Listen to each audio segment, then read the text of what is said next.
হে everyone, আসসালামু আলাইকুম। Welcome back to my channel.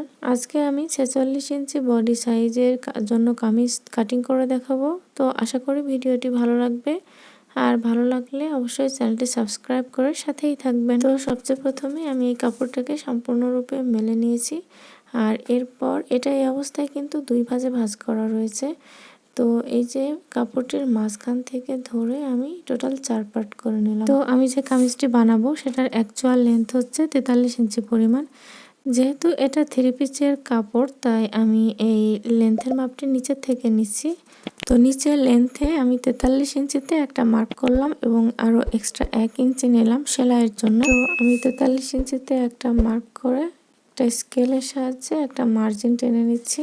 এরপর আমি ইঞ্চি টেপটিকে নিচের থেকে ধরে উপরে শোল্ডারের যে অংশটা থাকবে সেখানে আমি মার্ক করে নিচ্ছি। তো কামিজের নিচে লেন্থ থেকে উপরে টোটাল 44 ইঞ্চিতে একটা মার্ক করলাম এবং আরও এক্সট্রা হাফ ইঞ্চি নিলাম সেলাইয়ের জন্য। শোল্ডারের যে সেলাই হবে সেখানে হাফ ইঞ্চি চলে যাবে। তো আমি পুট নিয়ে নিচ্ছি, অর্থাৎ শোল্ডার নিয়ে নিচ্ছি 7.5 ইঞ্চি পরিমাণ, এবং আর্মহোলের জন্য আমি 7.5 ইঞ্চি পরিমাণই রাখছি। 44 ইঞ্চির পর থেকে যাদের বডির মাপ অর্থাৎ 46, 48, 50 এই মাপগুলোর জন্য আর্ম এবং শোল্ডার এই মাপই রাখতে পারবেন। শোল্ডারের মাপটা একটু কম রাখা যাবে, কিন্তু কোনোভাবে আর্মহোলের মাপ কম রাখা যাবে না। এখানে আমরা আর্মহোল নিয়েছি 7.5 ইঞ্চি পরিমাণ। 7.5 ইঞ্চির অর্ধেক 4.25 ইঞ্চি পরিমাণ। তো 4.25 ইঞ্চিতে একটা মার্ক করে আমি ওখান থেকে রাউন্ড শেপটা দিয়ে দিলাম। তো রাউন্ড শেপটা দেওয়ার একটা নিয়ম রয়েছে। এই যে আর্মহোলের যে কর্নার, এই কর্নার থেকে মিনিমাম 1.5 ইঞ্চি উপরে রাখবেন, আদারওয়াইজ পিছনের গলা কিন্তু পিছনের দিকে উঠে যাবে। এইবারে আমি তালপাটের অংশটি কাটিং করব। তো তালপাটের অংশটি কাটিং কিন্তু শুধু সামনের পার্টেই করতে হবে। তো আমরা আর্মহোল যেখানে কাটলাম সেইখানে ভিতরের দিকে 1 ইঞ্চিতে একটা মার্ক করে নিচ্ছি, এবং এই যে 1 ইঞ্চি মার্ক এটাকে আমরা উপরে শোল্ডারের সাথে মিলিয়ে দেব। এরপর এই কর্নার থেকে আমরা প্রায় 1.25 ইঞ্চিতে একটা মার্ক করব, আর এই মার্কটাকে আমরা এই আর্মহোলের সাথে এরকম রাউন্ড শেপ দিয়ে নেব। আচ্ছা, গলার চওড়া নিয়ে নিচ্ছি আমরা 3.25 ইঞ্চি পরিমাণ, এবং পেছন গলার লম্বা নিয়ে নিলাম 3.5 ইঞ্চি পরিমাণ, আর সামনের গলার লম্বা নিয়ে নিয়েছি 5.5 ইঞ্চি পরিমাণ। আপনারা চাইলে পেছনের গলাটাকে বাড়িয়ে কমিয়ে নিতে পারেন। তো সামনের গলাটা কিন্তু 5.5 ইঞ্চি নেওয়াই লাগবে, আপনারা চাইলে 6 ইঞ্চিও রাখতে পারেন। আর যদি ডিজাইন গলা নেন তাহলে অবশ্যই 6 ইঞ্চি রাখতে হবে, এর চেয়ে বেশিও নিতে পারেন। এবারে আমরা বডির মেজারমেন্টটি নিয়ে নেব। তো বডির মাপ 46 ইঞ্চি পরিমাণ। 46কে 4 দিয়ে ভাগ করলে হয় 11.5 ইঞ্চি পরিমাণ। আমি 11.5 ইঞ্চিতে আমরা একটা মার্ক করে নিচ্ছি এবং আরও এক্সট্রা 1 ইঞ্চি নিচ্ছি সেলাইয়ের জন্য। আপনারা চাইলে 1.5 ইঞ্চিও রাখতে পারেন। এবারে উপরে শোল্ডার থেকে আমরা শেস্ট অর্থাৎ কোমরের মাপটি লম্বা নিয়ে নিচ্ছি 14 ইঞ্চি পরিমাণ। যেহেতু হাইটে ছোট, তো 14 ইঞ্চি রাখতে হবে। আর এখানে কোমরের চওড়া নিয়ে নিচ্ছি 11 ইঞ্চি পরিমাণ।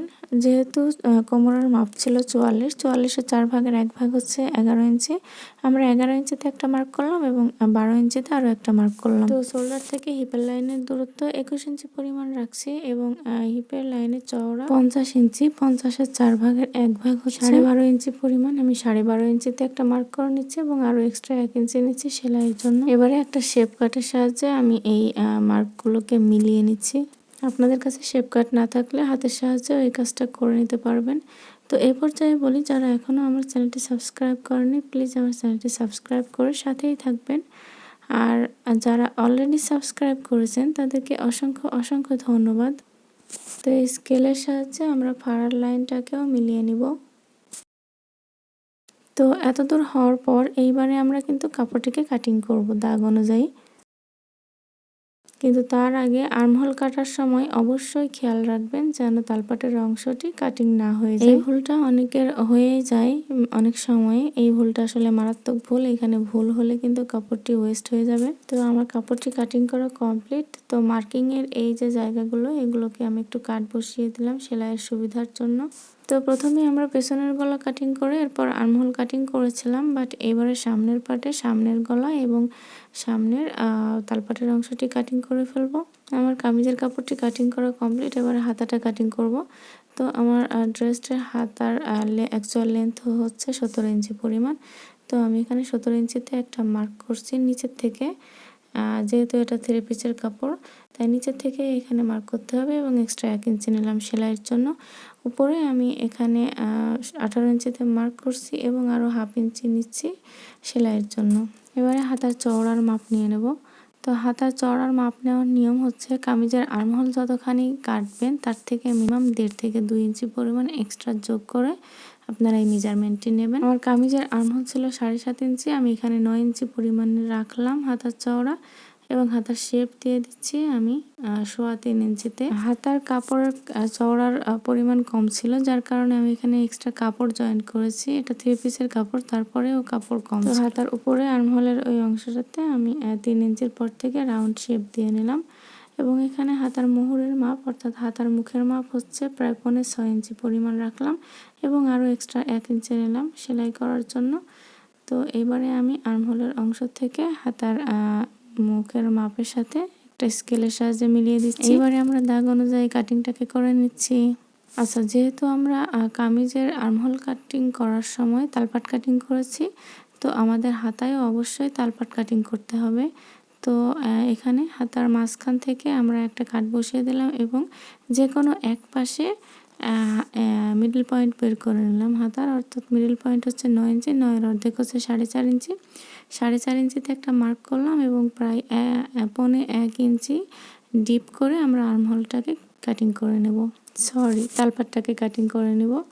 তো আমরা তালপাটের অংশটিকে কাটিং করার সময় অবশ্যই খেয়াল রাখবো যেন উল্টা দুটা সাইড ভিতরের দিকে থাকে অথবা সোজা দুটা সাইড ভিতরের দিকে থাকে।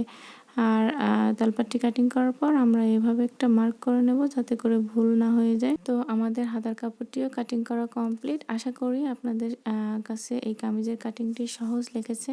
আর সহজ লাগলেই আমার সার্থকতা। যদি ভিডিওটি ভালো লাগে তাহলে ফ্রেন্ডস এবং ফ্যামিলির সাথে শেয়ার করবেন। আর আবারও চ্যানেলটিকে সাবস্ক্রাইব করার অনুরোধ রাখলাম। আবারও দেখা হবে নতুন কোনো ভিডিও নিয়ে। সেই পর্যন্ত আল্লাহ আপনাদের সবাইকে ভালো রাখুক। আল্লাহ হাফেজ।